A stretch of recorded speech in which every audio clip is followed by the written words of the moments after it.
ఆ సభలో మహానటి సావిత్రి మాటలు వింటే కన్నీళ్లు ఆగవు.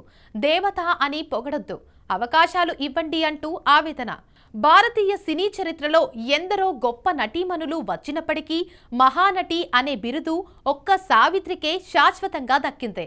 కళ్ళతోనే భావాలను పలికించే అద్భుతమైన అభినయం, పాత్రలో పూర్తిగా లీనమై ప్రేక్షకుల హృదయాలను కదిలించే నటన, తెరపై కనిపించిన ప్రతిసారి సహజత్వానికి కొత్త నిర్వచనం ఇచ్చిన కళాకారిణి సావిత్రి. తెలుగు, తమిళ చిత్ర పరిశ్రమలో ఆమె సృష్టించిన ప్రభంజనం నేటికి కొనసాగుతూనే ఉంది. మాయాబజార్లో శశిరేఖగా, మిస్సమ్మలో మేరీగా, దేవదాసిలో పార్వతిగా, గుండమ్మ కథలో సరసమైన యువతిగా, మూగ మనసులు, రక్త సంబంధం, తోడికోడళ్ళు, కన్యాశుల్కం వంటి ఎన్నో చిత్రాల్లో ఆమె నటన తరతరాలకు పాఠ్యాంశంగా నిలిచిపోయింది. ఒకప్పుడు నిర్మాతలు, దర్శకులు ఆమె డేట్స్ కోసం నెలల తరబడి ఎదురు చూసేవారు. ప్రేక్షకులు ఆమె సినిమా కోసం థియేటర్ల ముందు క్యూ కట్టేవారు. అలాంటి మహానటి జీవితంలో ఒక దశలో పరిస్థితులు పూర్తిగా మారిపోయాయి. అదే సమయంలో జరిగిన ఒక సన్మాన సభలో ఆమె మాట్లాడిన మాటలు విన్నవారి కళ్ళల్లో నీళ్లు తెప్పించాయి.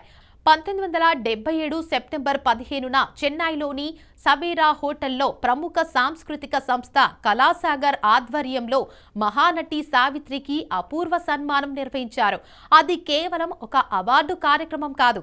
తెలుగు, తమిళ చిత్ర పరిశ్రమలు కలిసి తమ గౌరవాన్ని ఒక మహానటికి అర్పించిన అరుదైన వేడుక.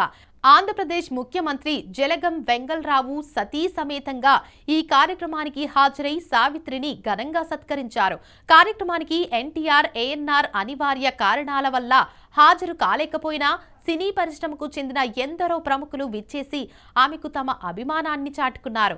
అంజలిదేవి, వాణిశ్రీ, జయసుధ, జయప్రద, కాంచన, ప్రభ, గాయనింపి సుశీల, రమాప్రభ, కృష్ణంరాజు, ప్రముఖ దర్శక నిర్మాత బిఎన్ రెడ్డి వంటి దిగ్గజాలు ఒకే వేదికపై కనిపించడం ఆ సభకు ప్రత్యేక ఆకర్షణగా నిలిచింది. కార్యక్రమంలో ముందుగా బిఎన్ రెడ్డి సావిత్రిని శాలువాతో సత్కరించారు. ఈ రోజు జరుగుతున్న సన్మానం కేవలం సావిత్రిని మాత్రమే కాదు, దేశంలోని ప్రతి కళాకారుడికి జరుగుతున్న గౌరవంగా నేను భావిస్తున్నాను అని ఆయన పేర్కొన్నారు. అనంతరం ముఖ్యమంత్రి జలగం వెంగళరావు కళాసాగర్ సంస్థ తరపున వెండి దీపాన్ని సావిత్రికి బహుకరించి ఆమె సినీ సేవలను కొనియాడారు. సభలో ఒక్కొక్కరిగా మాట్లాడిన సినీ ప్రముఖులు సావిత్రి గురించి చెప్పిన మాటలు అక్కడ వాతావరణాన్ని మరింత భావోద్వేగంగా మార్చాయి.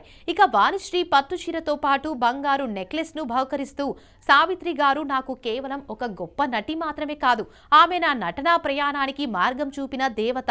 ఆమె ఏ పరిస్థితుల్లో ఉన్నా నా అభిమాన నటి ఎప్పటికీ ఆమెనే అని గద్గద స్వరంతో అన్నారు. ఆ మాటలు విన్నవారంతా చప్పట్లతో సభను మార్మోగించారు. జయప్రద 2 జతల బంగారు గాజులను బహుకరించి తన అభిమానాన్ని వ్యక్తం చేయగా, జయసుధ బంగారు ఉంగరాన్ని అందించారు. ప్రభ పట్టుచీరను, కాంచన శాలువాను, రమాప్రభ వినాయకుడి విగ్రహాన్ని బహుమతిగా అందించి సావిత్రిపై తమ ప్రేమను చాటుకున్నారు. రెబల్ స్టార్ కృష్ణంరాజు మాట్లాడుతూ చేసిన వ్యాఖ్యలు సభలో ప్రత్యేక ఆకర్షణగా నిలిచాయి. కోహినూర్ వజ్రం కోసం ప్రపంచ దేశాలు ఎలా పోటీ పడతాయో అలాగే సావిత్రి మా భాషకు చెందిన నటి అని తెలుగు వాళ్ళు, తమిళ వాళ్ళు గర్వపడుతున్నారు. అంత గొప్ప కళాకారిణి ఆమె అని అన్నారు. ఇక ఈ వ్యాఖ్యలు సభలో ఉన్నవారిని కదిలించాయి. సావిత్రి సాధించిన స్థాయిని ఒక్క మాటలో చెప్పాలంటే అదే సరైన ఉపమానమని పలువురు అభిప్రాయపడ్డారు. ఇలా ఒక్కొక్కరు సావిత్రిని ప్రశంసిస్తూ మాట్లాడుతుండగా చివరగా మైక్ దగ్గరకు వచ్చిన మహానటి సావిత్రి మాట్లాడిన ప్రతి మాట సభలోని ప్రతి ఒక్కరిని కంటతడి పెట్టించింది. ఆమె తన ప్రసంగాన్ని ఎంతో ప్రశాంతంగా ప్రారంభించినప్పటికీ ప్రతి వాక్యంలోనూ జీవితంపై ఉన్న బాధ, కళపై ఉన్న ప్రేమ, మళ్లీ నటిగా నిలబడాలనే తపన స్పష్టంగా కనిపించాయి. ఈ రోజు నా కళా జీవితంలో చాలా ముఖ్యమైన రోజు. ఇంత ప్రేమతో, ఇంత గౌరవంతో నన్ను సత్కరిస్తున్న మీ అందరికీ నా హృదయపూర్వక కృతజ్ఞతలు అని ప్రారంభించిన ఆమె వెంటనే తన జీవితంలోని కఠినమైన దశను ప్రస్తావించారు. నేను మూలపడిపోయానని చాలా మంది అంటున్నారు. అది వాస్తవమే. ఎందుకు ఇలా జరిగిందో నాకు కూడా పూర్తిగా తెలియదు. ఎవరైనా నా తప్పు చెబితే నేను సరిదిద్దుకోవడానికి సిద్ధంగా ఉన్నాను. కానీ నాకు తెలిసి కళకు నేను ఎప్పుడూ ద్రోహం చేయలేదు అని ఆమె భావోద్వేగంతో అన్నారు. ఆ తర్వాత సినిమా రంగం గురించి మాట్లాడుతూ ఒక అద్భుతమైన ఉపమానం చెప్పారు. సినిమా రంగంలో తార అంటే ఆకాశంలో నక్షత్రం లాంటిది. ఉన్నంత వరకు వెలుగుతూనే ఉంటుంది, కానీ ఒక దశలో ఆ వెలుగు తగ్గిపోతుంది. అది సహజం. అయితే పడిపోయిన నక్షత్రం మళ్ళీ వెలుగులోకి రావాలని మీరు ఆశీర్వదించడం నా అదృష్టమని అన్నారు.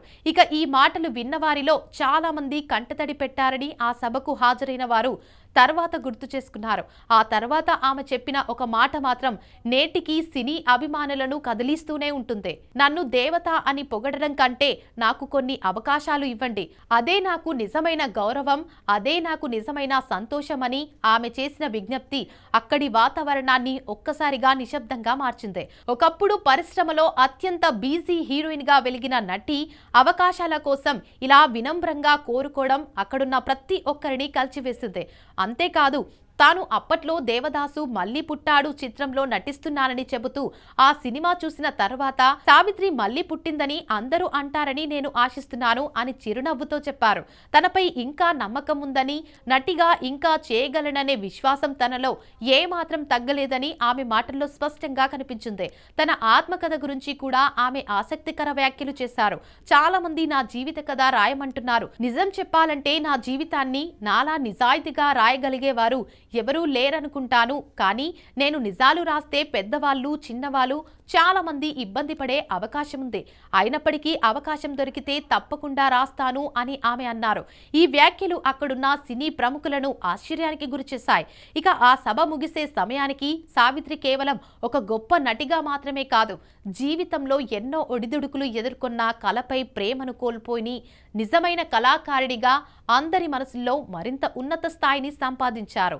ఆమె కోరింది ప్రశంసలు కాదు, అవకాశాలు. ఆమె ఆశించింది సానుభూతి కాదు, తన ప్రతిభను మరోసారి నిరూపించుకునే వేదిక. అదే ఆమె వ్యక్తిత్వ గొప్పతనం. నేటికి ఆ సభలో సావిత్రి చేసిన ప్రసంగం వింటే ఒక విషయం స్పష్టమవుతుంది. నిజమైన కళాకారుడు గౌరవాన్ని కంటే అవకాశాన్ని ఎక్కువగా కోరుకుంటాడు. మహానటి సావిత్రి కూడా అదే కోరుకున్నారు. అందుకే ఆమె ఒక నటిగా మాత్రమే కాదు, కళను ఆరాధించిన మహోన్నత వ్యక్తిత్వంగా తెలుగు ప్రజల గుండెల్లో శాశ్వతంగా నిలిచిపోయారు.